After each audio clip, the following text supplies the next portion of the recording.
Following on from my previous video where I got my Mega Drive to phone up my Nokia N-Gage, I thought I'd do a quick unboxing and give you a closer look at the modem itself. So despite what a lot of people think, the Dreamcast wasn't actually the first Sega console to have its own first-party modem and have online capabilities. Before that, there was the Saturn. You could get a modem for that, play people online.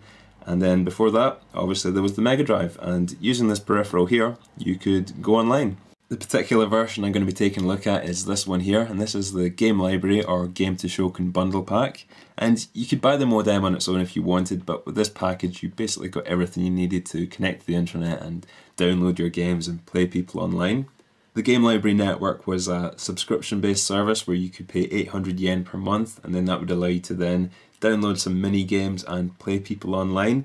It was released back in 1990 and it was eventually discontinued in 92 when they turned off the servers. I don't think it was too popular, so that's why it ended up getting cancelled. But apart from the Game Library network, you could also sign up for an online banking service, and I believe there was also another service you could sign up for that allowed you to use your Mega Drive as an answering machine or a fax machine or something like that as well. So definitely well ahead of its time. Just a quick note on some of the similar types of devices for the Mega Drive, such as the Sega channel adapter and the third-party X-Band, which was an online multiplayer peripheral.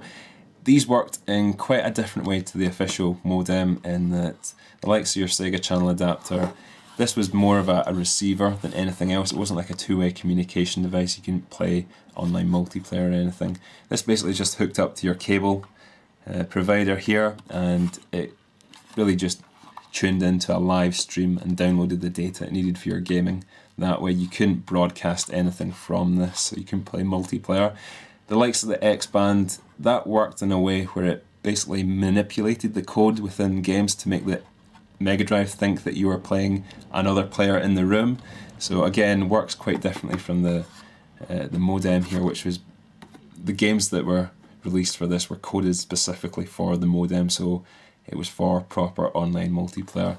These other devices also plug directly into the cartridge slot, whereas this plugs into a specific port on the back of the Mega Drive. Before I open it up, I'll give you a quick look at the outside of the box. So on the front, you've got a picture of the modem. It shows you where it connects up to the Mega Drive. You just plug it in the back, then you put your cartridge in as normal. On the side, you've got your Game Toshokan artwork. That's on both ends there and the top. And in the back, you've got some diagrams just showing you how you'd connect it all up. Open it up, and the first thing you'll see is your boxed copy of Game Toshokan or Game Library. It was a Japanese exclusive, so obviously everything's in Japanese. Put your game cartridge in here. Put your manual as well, black and white manual. This is your Japanese cartridge. And this is basically the software you need for connecting up to the Sega network. Also inside the box you get your registration card. You've got a pamphlet here which I think tells you how to set up the software for connecting up to the internet. And you also have your instruction manual for the modem itself. And this has some quite quirky looking artwork inside it as well. Here you've got your cable to connect the modem to the phone socket. You've also got a splitter for the wall, so you can have your phone and your modem plugged in at the same time. And finally, you've got the modem itself.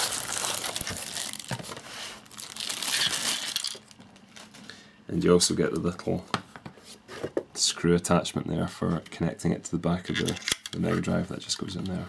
There's not a whole lot to it. It's quite a simple device. It plugs into the back of your Mega Drive just here, into that expansion port. Quite a similar connector to the standard controllers. And as you can see, it's a first-party peripheral made by Sega themselves. You've got your part number there, HAA2951. And that's pretty much it. You've got your connection for your phone down the end there, your phone socket port. And that's it. So the little screw just goes into the back like that. To be able to use the modem, you also need to have an original Mega Drive Mark I, but on top of that, it has to be one of the early revisions that has the extension port on the back, like this one here.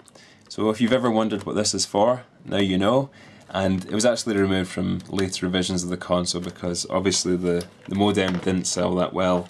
It was discontinued not too long after it was released, so there was really no reason for Sega to continue producing consoles with that extension port on the back. So you'll only find it on the early revisions of Mark 1, and you won't find it on the Model 2, Genesis or Mega Drive at all.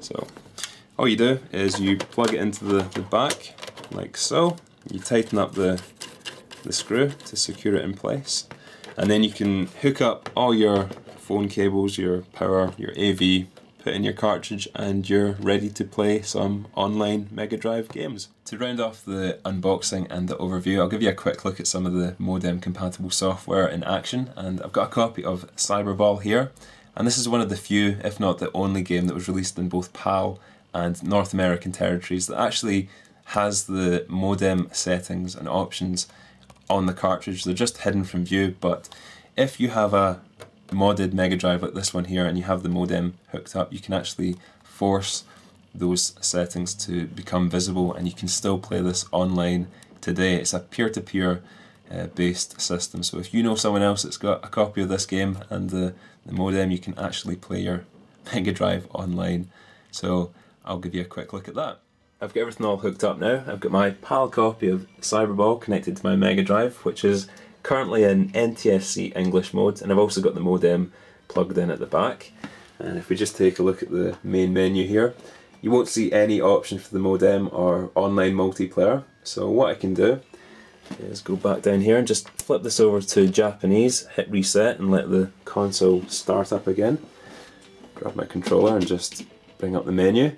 You can see we now have the hidden option for the modem. So if I go down here, set that up, you can see we're now presented with a really funky looking old yellow Sega telephone. We've also got a robot hand, and from here I can punch in any number I want.